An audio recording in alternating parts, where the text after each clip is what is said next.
In today's video, I'm going to teach you how to customize your form styles by adding a new logo to your forms. Whether you're looking to create a cohesive brand experience or just want a fresh look, updating your form with a new logo can make all the difference. So let's dive in and take this step by step.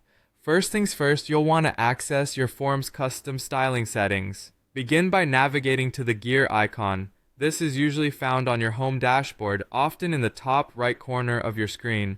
Clicking on this icon will pull up a menu of options. From here, look for Custom Form Styles. This section of your settings is your go-to hub for tailoring the look and feel of your forms, allowing you to adjust colors, fonts, and of course, the logo.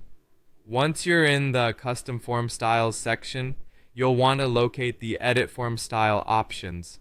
This is where you can make detailed changes to the appearance of your form. Pay close attention here, as this step is crucial for ensuring your new logo fits seamlessly into your current or newly created style.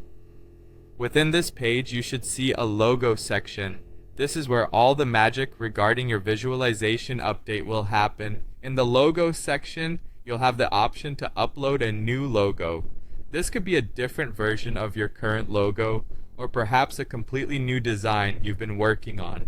Before uploading, it's always best to double check that your logo file meets the recommended dimensions and format requirements.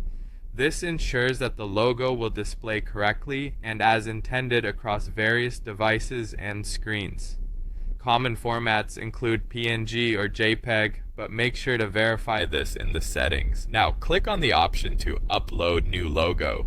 This will open a file browser window on your computer where you can navigate to the location of your new logo file. Select your desired logo file and double-click it to upload. You should see a preview of the logo update on your screen once it's uploaded.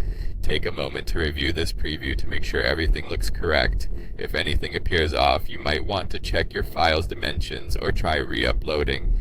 Finally, as with any change you make in a digital environment, remember to save your work. You'll typically find a Save button towards the bottom corner of the page, which will confirm that all your edits, including your new logo, are set and stored. Once saved, your new logo should be live on your forms, ready to be shared with your audience, and that's it. You've successfully updated your form's logo, enhancing its style and ensuring your brand's visual identity remains strong and current. I hope you found this tutorial helpful. Thanks so much for watching, and don't forget to like and subscribe for more great content.